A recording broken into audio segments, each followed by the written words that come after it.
أعوذ بالله من الشيطان الرجيم.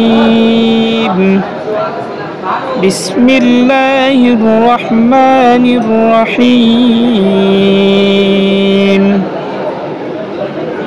ولقد آتينا إبراهيم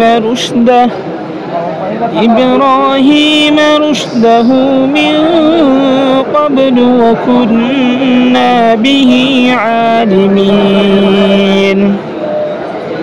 إذ قال لأبيه وقومه ما هذه التماثيل التي أنتم لها عاكفون.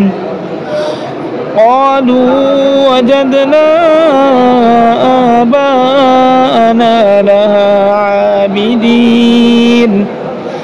قال لقد كنتم أنتم وآباؤكم في ضلال مبين.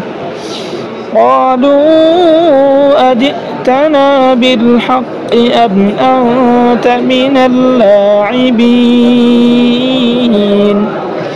قال بل ربكم رب السماوات والأرض الذي فطرهن وأنا على ذلكم من الشاهدين. وتالله لأكيدن